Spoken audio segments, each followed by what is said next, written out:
startups, entrepreneurship, starting your own new business. Join me every week as we dive into stories, topics, and advices from the top founders, innovators, the crazy ones, the misfits, the troublemakers.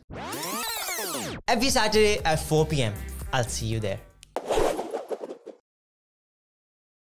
I'd really like to know what inspired you to start it. Of course, you shared some things, but like truly the essence of what it is and how is it solving so many issues that it is? Hadn't seen Matt in a long time, and he gave me a DVD with my x-rays on it. And I said to him, I said, Matt, you realize. So if I ask you to tell me what BIOS does in 30 seconds, how would you put it forward? I have a heart for the underserved, first and foremost, and I'm an underdog myself, and so I know how it feels. And hello, everyone. Welcome back to another podcast. My name is SaadAhmedAllahwala, and this is the Startup Podcast. Today, we have a very special guest, someone who is very dear and who I met this year only. It feels like forever since I've met her, but it was only this year now that I think about it. And at one of the best experiences I've ever had. And I think her addition to it made it even better. I met her in Davos in Switzerland. So I just randomly went there, didn't have an agenda, didn't have anything, and ended up meeting Mary there as well. And just spending time with her, her energy, and the things that she believes in and the things that she's working for are really phenomenal. So we'll learn more about Mary today. Mary has a very vast experience, which I don't think I'll do justice by sharing myself. So I'm going to ask her to share more about her, where she was brought up, and what she's done. But thank you so much for joining in, Mary. pleasure to be here with you, my friend. It's a joy to see you and share time with you again. Thank you so much. So I'd like to start off from you. So where were you brought up? Where have you been born? How did your work journey actually start? Yeah, absolutely. So originally I was born in Manhattan, New York, Upper East Side. So which I've just found a little bit about myself because I'm adopted. So I was put in an orphanage there and at birth. And I found out that my mother is Irish and my birth mother and my birth father is Portuguese. Wow. So that's pretty exciting. Considering the fact that I'm actually just started a branch of the company in Ireland, of course, and didn't even know that, didn't have that in my mind at the time. So it's just funny how our souls lead us to where we need to be, isn't it? So I'm pretty excited about that. That's a fun part of the story, I guess. But I was actually adopted by an African American family out of Louisiana. Yep, Creole family, right? And so deep down in the bayou of Louisiana, if anybody knows where they make Tabasco, that's probably the Yes. biggest. What part of Louisiana? It's in a little small hick town called Jeanerette. Don't blink, you miss everything on Main Street. But it was a very safe place growing up, though, for the most part, right? So small town. Yeah, went to a Catholic school from kindergarten all the way to 12th grade. My mother was a devout Catholic, and so God is my rock. One of the most important things to know about me is kind of my core. Everything from me comes from the center and comes from God. So, and while I fall short of his expectations, sometimes I do my best, of course. But quite an interesting life growing up, right? I have a very different lens on life. Normally and especially in the time I grew up, normally you'll find it the other way around, right? A white family adopting a black child, but you hardly ever find a black family adopting. I wouldn't say a white child necessarily, I would say, a mixed child probably, right? Mixed in so many ways, let me tell you. But anyhow, yeah. So it was quite an experience, right? You got to see life from a different lens. And growing up, it was hard. It wasn't easy. There was nothing easy about growing up in that environment, but there was nothing easy for any of us growing up in that environment, right? And so there was still a lot of racism, and as there still is, unfortunately, there's still such an undercurrent. You listen to politics right now, and instead of us talking about the real issues that we need to solve, which are some pretty hard issues in our own country, much less trying to help our brethren around the world. It's unfortunately still a thing. And until we address it and address it properly, it probably will always be a thing for us, in the States. But we have colorism as well, right? So I was bullied quite a bit. I was not accepted, shall we say, right? It's funny. We have this thing called DEI, right? And a lot of people now companies are building large organizations and spending, millions of dollars around it. And I remember I was in a company, a very large company I worked for not long ago, and we had a discussion about it. And I said, I have to tell you, I don't believe in DE&I, right? DEI, I really don't. DEI, D&I, whatever you want to call it, it's. I don't believe in it because I think we should start at the beginning of the alphabets, which is A, right? And if we could just learn to have acceptance for each other, I think we go a long way in solving a lot of the challenges that we have, So, because it all starts with acceptance, doesn't it? And acceptance just kind of includes everything, right? It doesn't matter who you are. It doesn't matter the color of your skin. It doesn't matter your creed, We must learn to have acceptance for people and to treat people as human beings, right? And I tell you, when we can see God in each other, our whole world will change. That's how we get peace, man. My humble opinion. But yeah, so grew up in Louisiana. It was quite an interesting ride. I won't go into too much detail around that, but personally, I'd be very interested. So if you could just share some experiences. Okay, all right. Well, my brother and I had a very difficult childhood, but as I told you, many of us did, right? I have a brother; he's adopted as well, but he's just like my blood. I believe that family doesn't have to come from the bloodline. I'm one of those people. I think all of us are brothers and sisters throughout the world, and we should make sure that we're caring for each other in that manner. So, but yeah, it was pretty tough. But look, my father said to me as a young person, don't let anyone tell you can't do something, right? And my mother was always that quiet, silent voice that kept me close to God and made sure that I did the right things and was always extremely respectful and caring. And because, in the South, lived in any place in the world outside of Louisiana that is as hospitable as Louisianans, right? As Cajun, Creole people, I would say. I didn't grow up really with Cajuns, but I grew up with Creole people, and they have a heart of gold. I did a lot of work in Africa, and someone told me, "Mary, you have an African heart." I said, "Yeah, I come from that." Really. So, but yeah, I'll tell you a fun story. I bought my first car when I was 16 years old, right? And because back then, we could drive and get our license at 16, and my dad went with me to get it because he had to co-sign for it, right? And when I got home, he made me jack the car up and pull every tire off and the brake shoes and put them back on. Yeah, I was welding with him when I was like 12 years old, and so it was fun. I got to get my hands dirty outside, and I also had to go in and clean the dishes and help mom dust and all that good stuff, right? And vacuum. But so I got to see the world truly through, a lot of different avenues, I guess, right? And it taught me to be quite deep as a person, right? And that has brought me a long way. I mean, you hear all these great sayings that have been out there for years: turn your pain into purpose, right?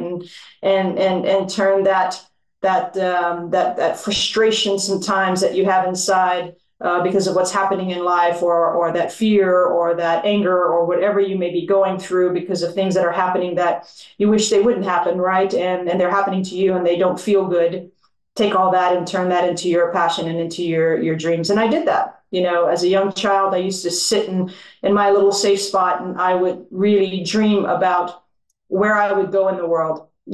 And in St. Joseph's Catholic School, where I went to, the Mighty Pirates, we were taught by nuns, Sisters of Mercy, and most of the time, and we had some laymen, especially lay teachers going into high school. But one of the nuns said to me one time, she says, "You see this booklet?" it was from Marinos, right? And there was a little girl on it that looked exactly like me, and it was from Portugal, by the way, right? And I didn't tie that back until I found out my father was Portuguese, and that was the first thought that came to my mind. Was I remember that one little booklet, and it was missionaries that would come and visit us and ask for money, of course, to help support their missions across overseas, right? And it's sitting and thinking of that, I would always think I want to go do something for children at some point in this world, and those who are much less fortunate than I am. So I've been on a mission the last few years since I left corporate, but anyhow, the last few things I'll tell you about growing up, I put a basketball in my hand at the age I was in seventh grade. How old are you in seventh, eighth grade, actually. And like 13, 14-ish, 13, I think. And my brother was an incredible basketball player. And so he taught me everything I knew. And I had a coach in high school, and my mom said, all right, I'll let you play in eighth grade, but that's it. Because I was a ballerina. And so my mom didn't want me to get hurt. Yeah. So they had me doing everything. I was playing piano and when I was 5 and went into ballet class.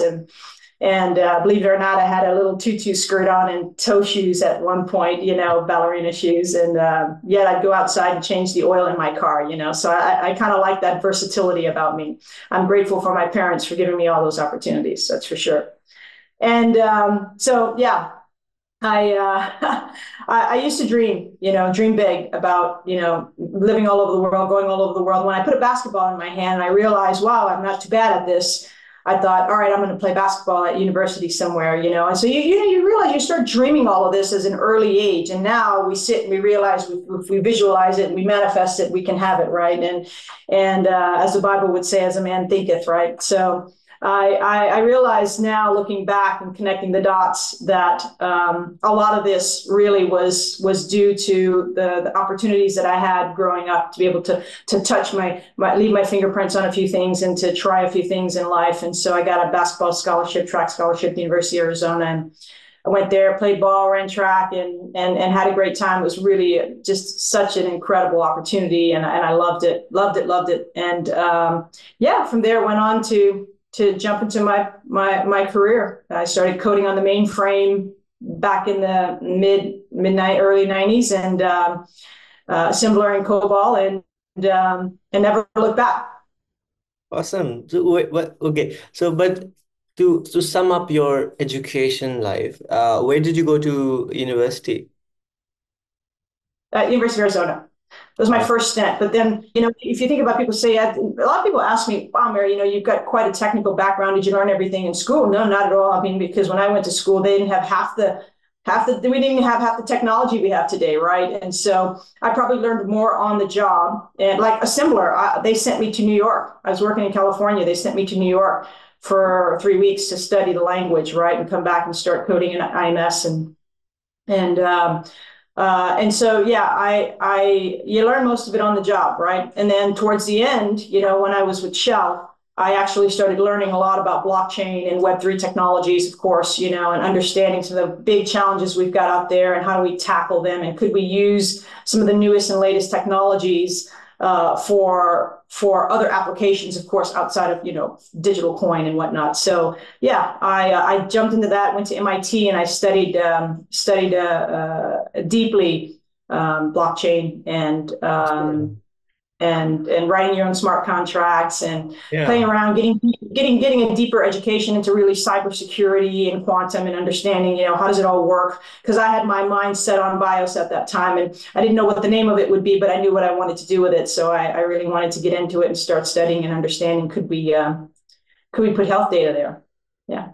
So to quickly sum up, not sum up, but like just to quickly hear about where you worked and okay, so I wouldn't be able to share all the experiences of so many years in this little tiny podcast, but I would really like to hear where have you worked, and just like briefly how they were, because whenever you've shared some experiences, it's always been so exciting for me personally just to hear those experiences, to see, because I didn't get to even finished high school. So, I mean, whenever someone's telling me all of this and they have actually achieved things out of what they're doing, not just doing it as something that makes money, but actually being passionate about it. It's just so inspiring to always hear about it. Absolutely. Well, to do that, I'm going to take one quick step back and kind of tell you how it all got started, right? I had already started my career in California, but jumpstart in '97, my mom had a massive heart attack, my adopted mom, and my dad had already passed. And so she was living with me because a year and a half before I went to Germany. So my first real amazing job was with a group called Milesberg Associates, right? And Miles was way ahead of his time. He passed a few years back and was like a father to me. And again, Miles gave me that opportunity to touch, quite a few different capabilities across the IT landscape, right? He really had a lot of faith in me. Him and Greg Biltz is another one. They were two of the co-founders and Greg, but they were both technical masterminds, right? And Miles was way ahead of his time when you think of SOA, right? And putting attributes in place, right? To not have to code so much. And so the whole technology was incredible. So we started building a big ERP system to compete against SAP back in the day for big manufacturing companies, right? And just was incredible. So that's really where I got started. And I had my first opportunity to go international back in '95, right? I went to Germany for a bit, and then they decided to do a professional swap, right? You know how you do student. You switch out students overseas. Well, we did one where we switched out professionals for a little bit. I came back from that. Yeah, that was pretty great. I got to work in Leverkusen, Germany, right outside of Cologne for quite a while. And so, look, when I got back, my mom was helping taking care of the kids, and so a year later, I said, Mom, you don't have to go anywhere. Just hang out. The kids love you. Love having you here. And a year later, she had a massive heart attack. She's type 1 diabetic, and so she'd been struggling with diabetes for many years, and 30 plus years, and this is where BIOS was born from, by the way. So I'm going to work my way to BIOS, right? So BIOS was born out of me taking care of Mom for 10 years. 10 years Mom lived with me, except for about a year, little less than a year, maybe a stint. During that time, she lost her sister. She went back home and she got sick there. So she stayed there for a little bit longer and then came back to Arizona. I was living in Arizona at the time. So during that time, I was a CTO for a company that we basically rebuilt their entire IT structure, right? So they were we went to a very light touch IT wise, where you just put plug and play boxes on the floor and get rid of the big heavy PCs, and we changed our entire technology layer there, right? And then Mom lost her battle to diabetes in 2007, and then I decided, I wanted to start something new. And I had put my life on hold to a certain degree. I should say, not my life on hold, really. I take that back. I really put my traveling career on hold, right? I still had a lot of work to do at this particular group. They didn't have a company outside of Phoenix at the time. So that was great. That was great for me. And so I worked there after I left Miles and after I did my own consulting for a stint. And then I worked for a company called Avnet. So I'll talk about three majors that I worked for. So Avnet Incorporated is the world's largest electronics distributor. Before I stopped my international travel, I said, okay, God, I know you're going to give me this opportunity one day because I'm doing the right thing to take care of Mom, take care of my kids. I was just going through a divorce at the time when Mom got sick as well, and had a 6 and a 3-year-old at home. And so it was quite a journey. I look back and people have asked me, how did you come through that? And I said, only by the grace of God, because it was quite a journey. Mom was in and out of the hospital every year, unfortunately, with something, bless her. And so Avnet really gave me the opportunity to spread my wings globally, right? So I got on track with, I think I did like 5 around the world trips in the first 3 years I was there, and really had a great opportunity. Avnet's it's a great company to work for. It really gave me gave me the opportunity to get my fingers wet in the international space. Right. So I worked all over the world with Avnet and did a lot of their back-end systems, supported their IT systems from legal, finance, HR, those types of systems, and did a lot of kind of M&A work with them as well, right? It was on the M&A teams, 2008, if you remember when the bottom dropped, Avnet was quite cash rich, so went out and bought a lot of competition. So I did a lot of IT integration with those companies. It was a great opportunity. Really loved it. From there, I had an opportunity to move overseas because, mom had passed and my daughter went into university. So I said, all right, I'm gonna give it a shot. My son also was finishing up his first year in high school. So I said, all right, mom's going to start traveling a little bit more and you can spend some more time with dad, and which is good. They've built a great solid relationship from those days, right? And then I just got to go all over the world, and whether we were trying to figure out which systems we integrated in companies we bought, or whether we were putting SAP in somewhere or whatever we were doing, putting in a massive big, I think Concur was at the time we were putting in Concur all over the world for our expense systems, those types of things, right? And so large, big enterprise systems. And then, from there, I went to Germany, and I went to work for a company called T-Systems. They had just recently gotten a large contract from Shell Oil Company to kind of move all of their workloads off-prem into their data centers. And so I spent then I think it was around 9.5 years, somewhere around there with Shell, first working for T-Systems. And then I was living in the Netherlands at that time, and again, traveling all over the globe. It was really great opportunity. Shell is probably one of the it's one of the largest companies, one of the most complex companies in the world, and so I got brought in at a very at a pretty high level, and got to run some massive teams and programs around the world, and during that whole stint from Avnet all the way through Shell, the greatest thing in the world was to meet people where they were in life, right, and learning about culture. Whenever I go to a country, I would buy a book. There's a book series that taught you everything about the country, and then it gave you languages in the back of the book, and I would start to pick up some of the languages and learn about them, and so I could go there and hit the ground running, and not be this typical person that goes into a country and expects somebody to speak my language, right? So I never wanted to be that person, but it was great. I had to split off for a bit. Shell wanted to hire me directly, so I got a lot of offers, but I knew that I couldn't do that directly. So I had to first a non-compete clause. I had to go away for a bit. So I went away and I worked for Microsoft, and I delivered Azure into Shell, and had some incredible people that I worked with there at Microsoft as well. And then, once I was free from that compete clause, non-compete clause, I was able to go into Shell full time and run what's called enterprise, the portfolio for end user enterprise technology, right? Which means every person that touched a piece of technology throughout the entire company went through our part of the organization, and had an incredible team worldwide. Wow. So that was my journey. And then I left and went and built BIOS. And for me, BIOS is the apex of my life. I think it's my true life mission. I've been working towards this. I had an investor say to me, he goes, if you look across your resume and everything that you've done, every step was to prepare you for doing this. And I thought that was pretty. I hadn't really thought about it that way, but it's good It when really you does. that. It really does shape it that way. No, it's really truly inspiring for the whole journey that you've been through.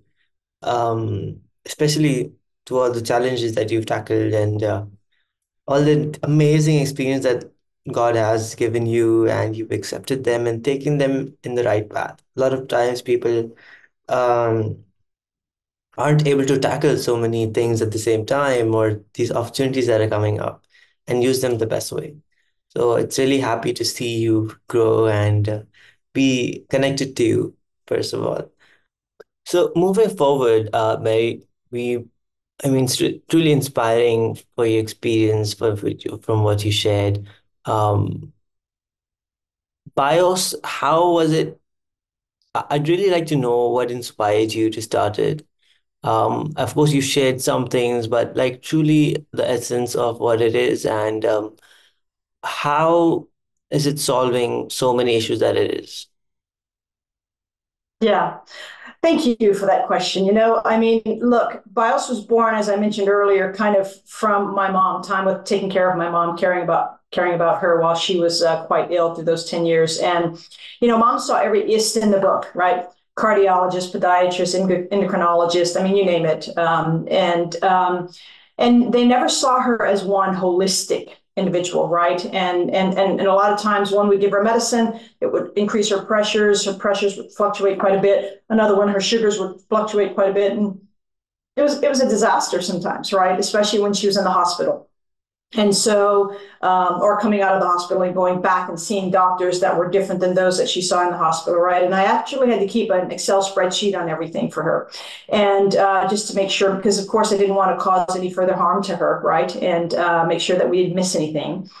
And it was quite a job. And I thought to myself, you know, that was when mom started having these issues. That was really at the end of the 90s, beginning of the 2000s, right? Like I said, 97 was when she had the heart attack.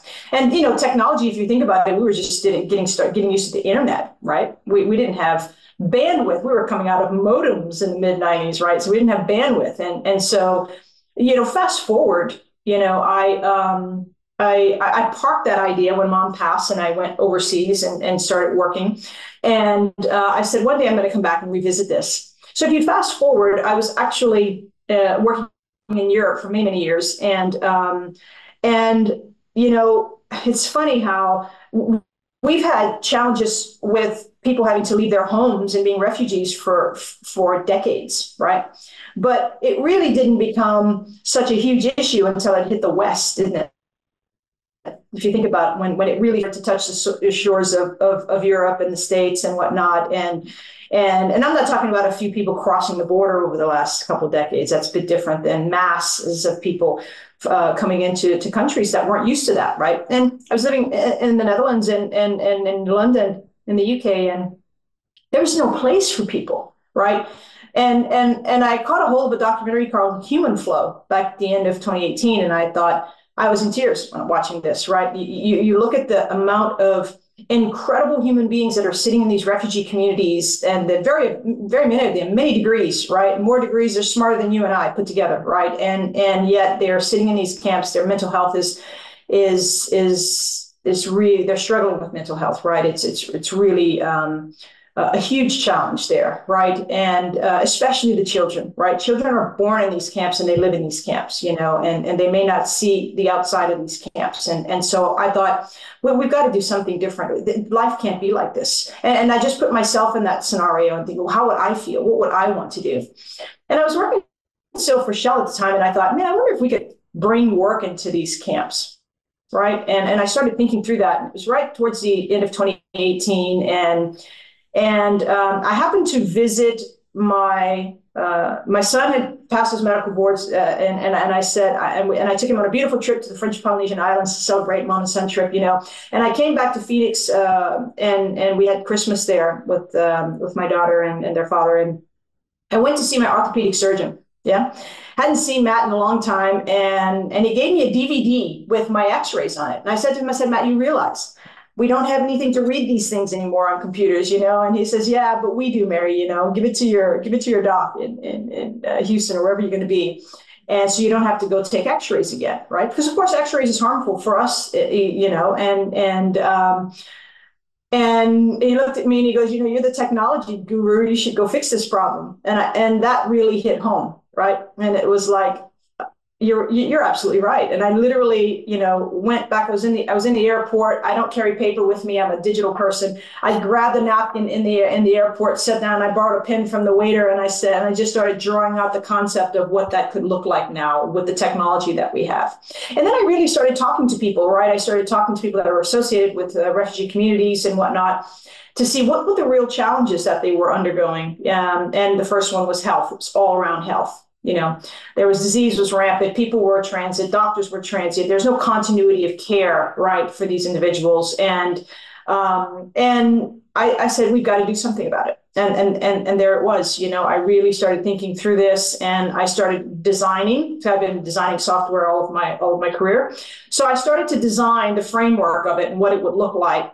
I started thinking deeply about technology and what the stack would look like, right? What would the tech stack look like? And what components could we bring into it that could not only create kind of, I went from a first principle thinking, right? Not seeing everything we had out there. This isn't a system that just gives you an opportunity to look at a medical record or to, you know, to have an appointment with a doctor, right? We go much deeper than that. And so I wanted to create something that didn't exist out there. And I wanted to tie identity in with it. And so I did that.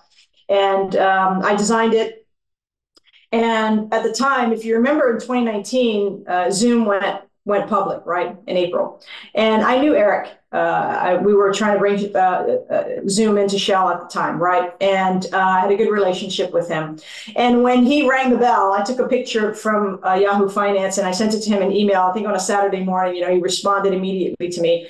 And I said, I'm a pretty courageous person, but I hope you have the courage. I have the courage to do what you did. Because if you think what Eric did, you know, he left Cisco, he was running VP of engineering there, and he knew in the unified communication space that we could do more. And he took a chance, and he did that amongst a sea of people out in that space at that time. And he's done an incredible job. And Eric is such an incredible human being, right?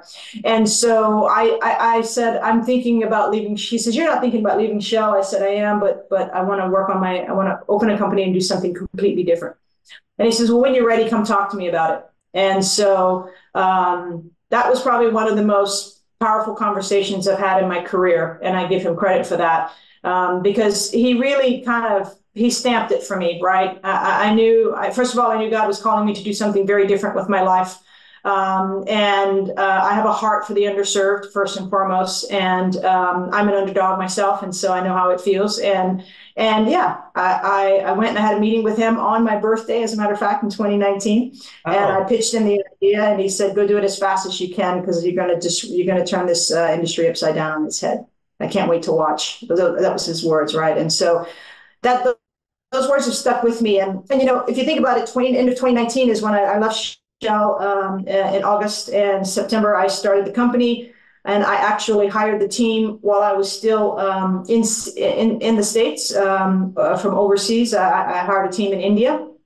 I went back to where it all started for me in India, which was Chennai, many years back, and built a team there. And I went and I lived there. I moved there at the end of 2019, and we had a prototype by the beginning of March. But you know what happened in March of 2020, right?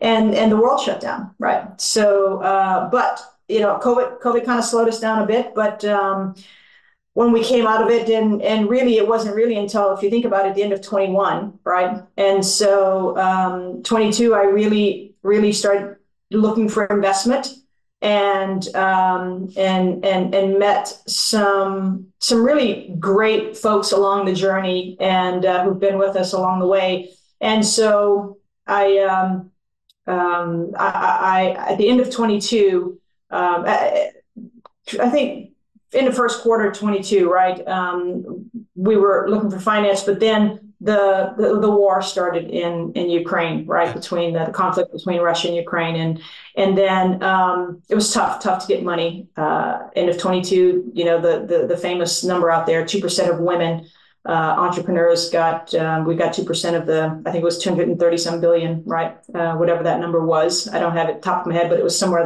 around there. And it's a sad statistic, isn't it? And so I started building relationships with people. I went to Davos in 23. It was my first time there. I built some more incredible relationships. I met as well, end of 22, some folks from Ireland.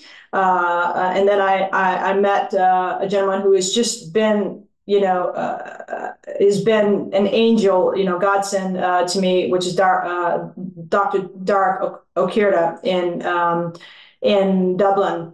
And Dark first heard of me, and we got introduced from a friend of mine, Charlie Larkin, another great human being from Ireland, and invited me to stand on the stage and give a talk about BIOS at Purdue right before Dr. Jerome Adams, who was the previous Surgeon General of the United States under Trump, right? And then Jerome and I got to know each other quite well, and he got behind us as well. You know, he believes very strongly in what we're doing, and but Derek really grabbed a hold of it. You know, like a grabbing a bull by the horns. You know, and he says, "Mary, we need this. You know, we need this in Ireland," and so we started chatting and. Next thing you know, I said, all right, I'm coming to Ireland, you know, and 6 months later, I decided to move to Ireland last November, and we've been working diligently to get this up and running. But one of the most important trips I made in all of my life, I think, was to refugee communities in Jordan. Yeah. So last October, in October, November timeframe, I went to Jordan on a trip with a group called AHR, which is Atlantic Humanitarian Relief Group. And shout out to Dr. Humam, because he'd been doing this for 10 years. Him and Beth, they joined forces, and you know, he's from Syria originally, and wanted to give back to his people. And he started with, I think, like 7 or 8 doctors 10 years ago. And there was, I think, 152 people with us, between doctors and surgeons and dentists and all types of medical professionals, as well as humanitarian aides. And, you know, I think we weren't, like, the group of us, 18 refugee camps, so about 350 people a day. They did 92 surgeries while we were there. And they wanted to see, could we put BIOS in that environment, right? Because a lot of the work had been done on paper prior to that year, and they had started to put some work in some of the information in Google, and shout out to the young lady that started that for them, you know, and I'm hoping now to help take that to the next level and bring BIOS to them. And we're going back in October, so the first week in October we're going back, and we're gonna, and he's now setting up a camp, medical group as well as dental group in Zatari, one of the world's largest Syrian refugee communities. But yeah, you know, that's where we're at. We have an opportunity to really turn this industry upside down on its head, give people the opportunity to see doctors more often during the year, you know, than they had been seeing them before. And it's, by the way, BIOS is for everyone. BIOS, BIOS is our for-profit company, and ISEEU Foundation is our nonprofit. And so we want to be able to give this to communities that otherwise could not afford it, right?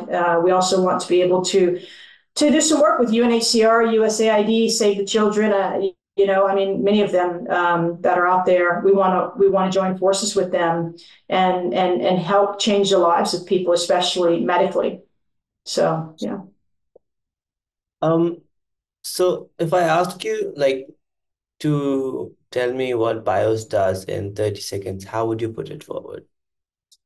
Yeah, so that's easy. I probably can do it in less than 30. So what we do is we connect your biometrics to your health information. So no matter what happens to you, even if you're incapacitated, you know, a medical professional could identify you and know specifically all of your health information. Yeah. And we're there to teach people about their health. We do it in every language that's out there. So we broke through the social determinants of health. You know, again, first principle thinking. It's about what can we do different to really change the lives of people. And we go at it from a perspective of delivering a very personal health experience to people, right? So it's based on your data that sits in your profile, not based on a demographic of data.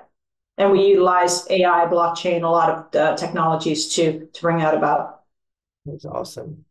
No, it's really inspiring, and the time that you did tell me that you did go to Jordan and you were gonna go again, I'm really excited that you're still planning to go.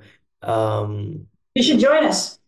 I would love to actually. Just please do send me the detail. I want to see, because my dad recently went to Jordan a few months ago, and he started our school, our AI-based school, online within Jordan for the Palestinian refugees, because they do have internet and reliable internet over there. So they're giving out laptops to kids who can access the internet and then start learning, and starting actually freelancing through their refugee camps. So that's what we're trying to do, to bring work in their camps, and in markets that sometimes that we see Pakistan being forward in. So we see Pakistan sometimes having one hand ahead from other developing countries because we can speak English over here. But over there, they can speak Arabic and we cannot. So these people can actually do that. So, I mean, of course, there's a lot of work to be done online, but it's really beautiful to see what we are able to do in this age and this time. And while there's so much chaos in the world happening, there's still so many people that are relying on us or that are mentally not able to help themselves or something like that.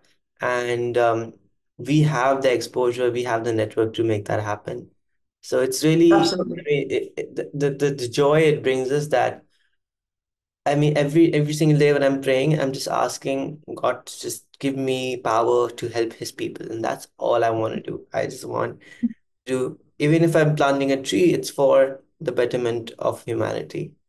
Um, so I don't know. It's just it's a good way to see life and to follow the path that we have been told, and everything's there, right? Everything is just it's a game that we have to play.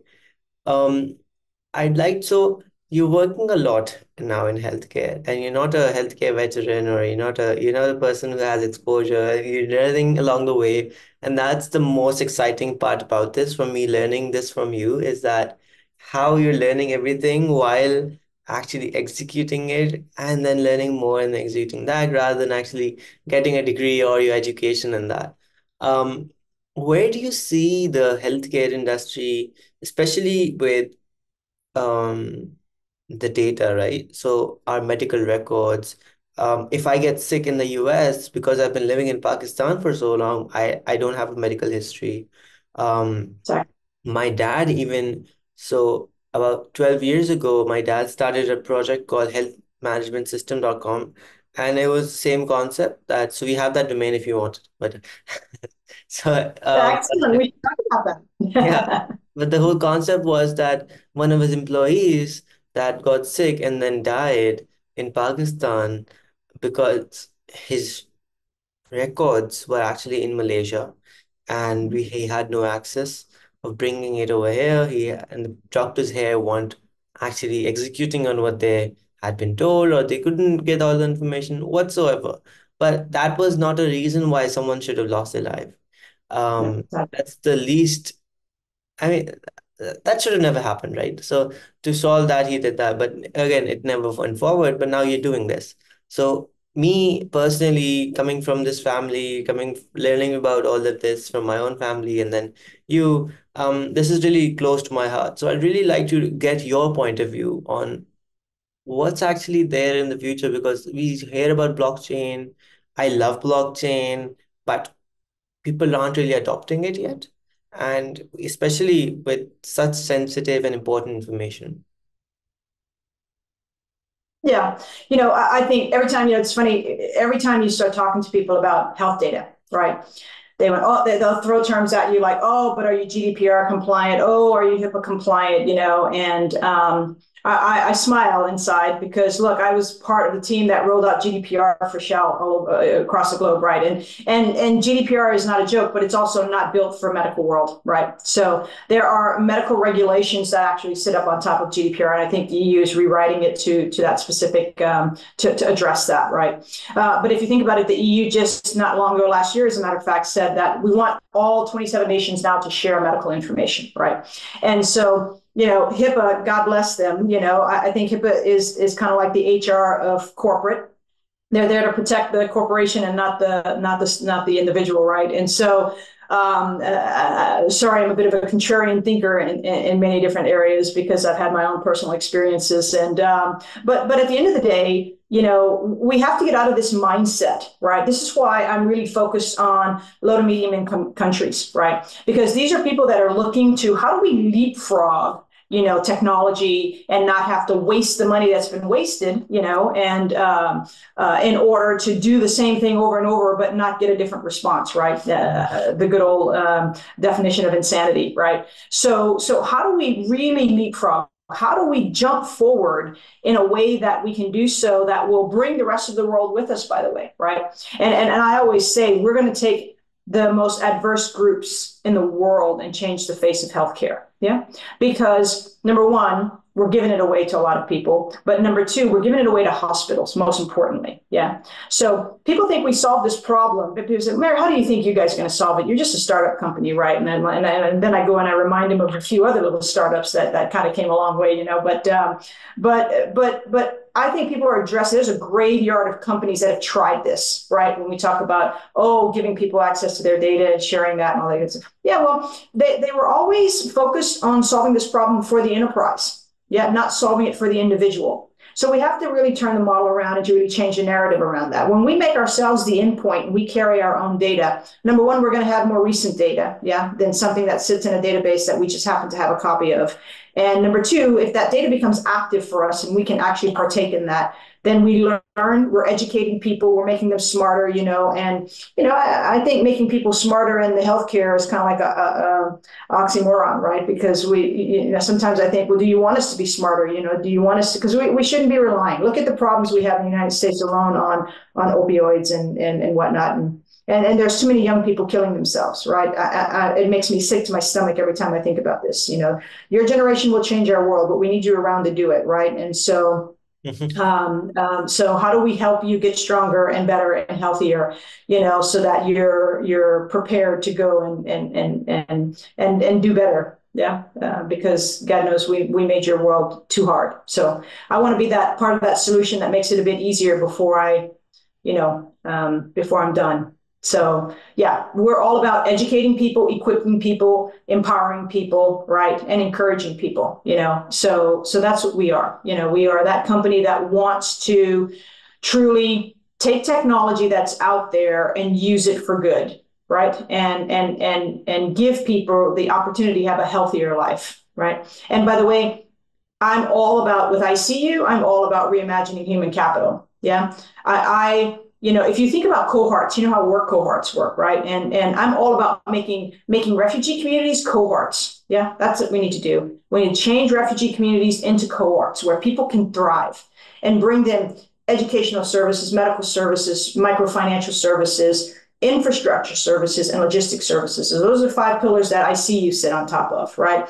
And I mean, bring them the ability for permaculture capabilities, mechanicalized water for them, you know, bring hydroponics, whatever we need to bring natural seeds back to the countries and plant them, you know, and let them thrive, let them feed themselves, right? And by the way, feed majority of their nations maybe and their regions and not have to worry about getting food from across the water somewhere, right? And so with food shortages that are coming up left and right, we've got to be able to start doing that again. So how do we start bringing that back to people? And how do we do that in a way? I mean, we've got Starlink. I look forward to speaking to Elon Musk one of these days. You know, again, it's on my list, right? And I'm not starstruck by anybody. You know, I want to talk to people who are out there changing the world, right? Making real changes in this world and believe in what they're doing for the betterment of humanity, right? And that's what I want to pull together and start. You know, because we should have a Starlink over every refugee community in the world, especially the big ones, right? That's got hundreds of thousands of people in it. How is it that, you know,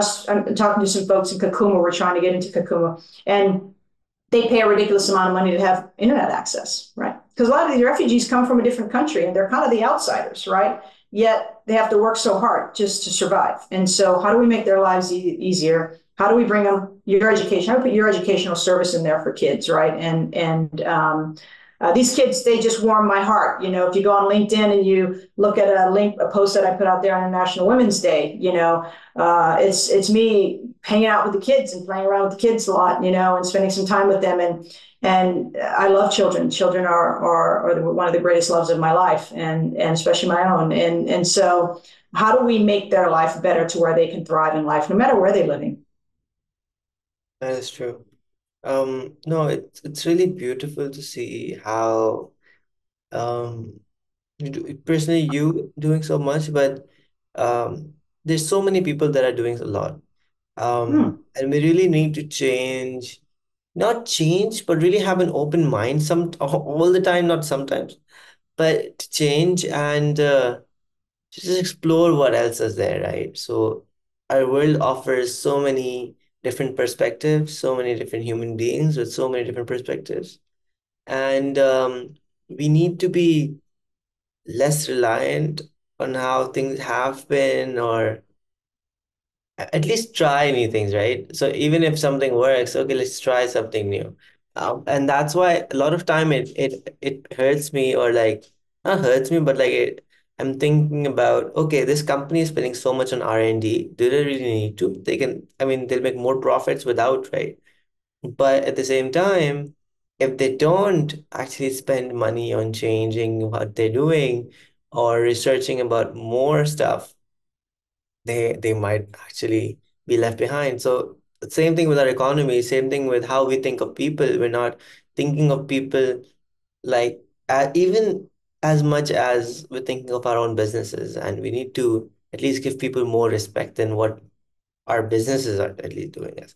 So I don't know, humanity is has been just something that we should be caring more about, and we're not. So I hope this changes. And it has started, I think. I mean, at least in my circle, people have started to be more human-centric and more caring and thinking about what actually is happening, especially because of global warming. And in my city, when it rains, a lot of areas are flooded, people drown. In Pakistan, in the flooding only last week, a lot of people died. So it's just sad, like so sad that Sorry. what we have done in our country or like globally has been affecting people who are helpless, and they don't deserve this. So I mean, the people who should be flooded should be us, right? We're driving these cars, we're actually hurting the environment. We're the ones eating beef. They're eating vegetables, they're living in their solar panel powered houses with their everything, and then they're the ones that are actually going away. So I think that's why I like living in Pakistan also, because it really makes me grounded all the time.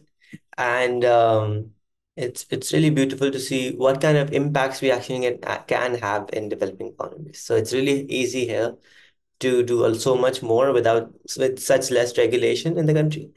So it's a very good country to be working in.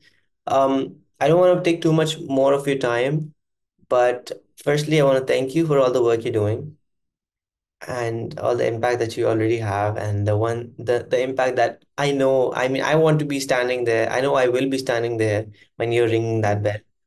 And secondly, um what if there's any message that you want to give to just generally everyone who's watching this podcast, to see what they might be able to uh, take away from this? Yeah, thank you, my friend. Before I do that, I want to give you a shout out because, you're you're such an incredible young man. We got to spend more time together in Davos and we got to sit and get to know each other. And I'm so impressed, with what you're trying to do, the work you and your father are working on, and the schools you're trying to, the educations you're trying to make sure that you're providing to those who are of need through the schools that you're opening.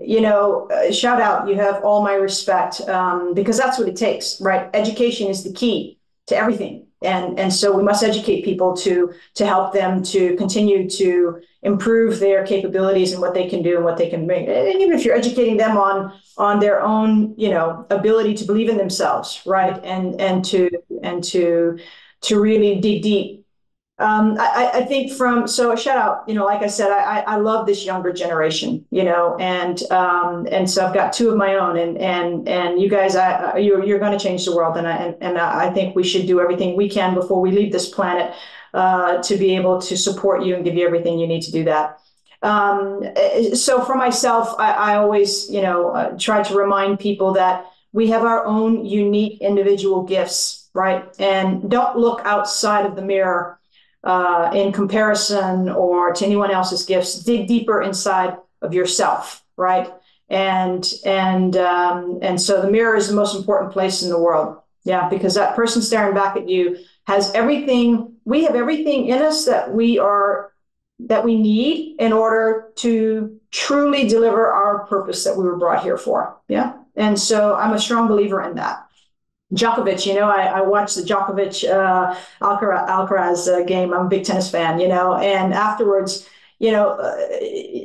first thing he did was he gave glory to God, right? And that's always a beautiful thing because, whatever you believe, we were brought here for a reason. And he said, we have everything we need. And it's so true, right? And we are, the master of our destiny, because we do have what we need. But we have to believe in that. We have to believe in that. We have to call upon, our rock, mine is God, and ask, to keep us grounded, to keep us, I always say, God, just continue to strengthen my character, that I can, no matter where you put me in the world, that I can serve you as you wish for me to serve you, right? And to serve others as you wish for me, because it's all about service for me, right? So how do I serve others at the best capacity that I'm capable of doing, while being able to deliver on what I was brought here to deliver on, right?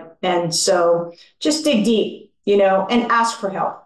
Not everybody's going to give you help. And a lot of people who say, oh, yeah, I want to help you, and then they don't help you. A lot of people who know you need help and could help you, and they don't help you. That's on them, not on us, right?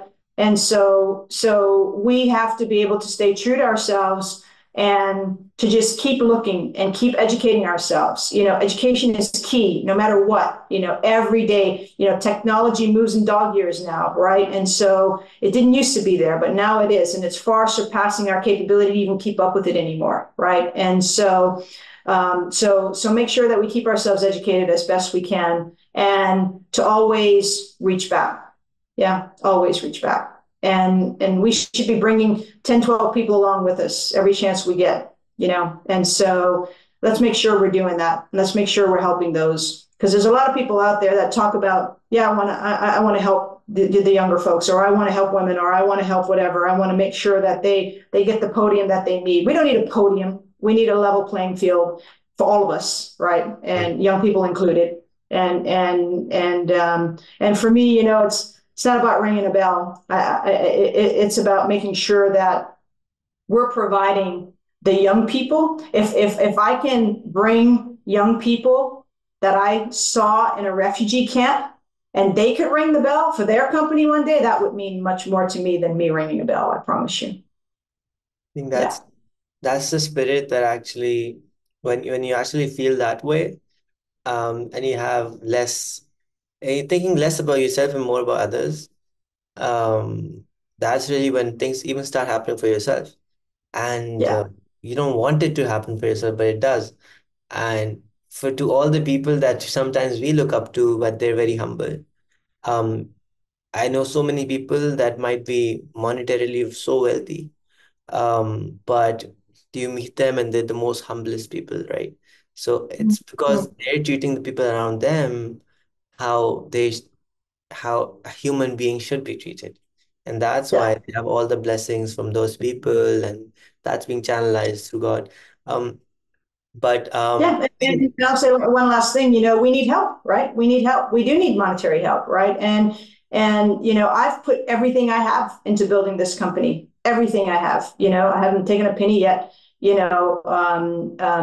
you think about big investors that are out there, right? But let me tell you, over the last year and a half, 2 years, I've had people on this journey with me that have kept me alive, right? And I remember Elon saying, once he said, I had to borrow money from my friends just to eat and pay rent, while I was keeping the company going, and sleeping in an office, right? Many of us have been on that same journey, and we'll be able to tell that story one of these days, but at the end of it, it's all about the people who have the capability to help really change the world in this capacity. We need them to have a little more faith in believing in us, because, all those big companies that they think about, they all started somewhere. Yeah. So most of them in a garage. Yeah. And so at the end of the day, have some faith in us, this new generation coming up that's thinking differently. And we want to solve some hard problems in the world, because this is one of the hardest problems in the world, to tackle, and people say, my God, it's kind of taking you a little while, Mary. Yeah. And what's the message you get back from people? Oh, people always say, it's too hard. It's too big of a problem. It's too big of a lift, Mary, and they can't see that you don't eat the elephant in one bite, right? And you go where the hunger is there. And we have so many opportunities right now, so many incredible opportunities. And I know they're going to start happening. And so they are already happening. And it's just going to be more and more. And then it's just a domino effect after that, right? Because this is something that will truly revolutionize healthcare, I think, in a way that we only thought possible, but we're there now, and we're looking forward to it. I 100% agree. Well, thank you Yeah. so much for your time, Mary. Thank It's you, my friend. an honor, and it's an honor to call you my friend. And Likewise. I'm really excited to follow your journey more and be a part in it as much as I can. You will be. Look forward to seeing you in Pakistan soon. Yes, waiting for you to come. All right. All right. Be good. Take good care of yourself. God bless. Startups, entrepreneurship, starting your own new business. Join me every week as we dive into stories, topics, and advices from the top founders, innovators, The crazy ones, the misfits, the troublemakers. every Saturday at 4 p.m. I'll see you there.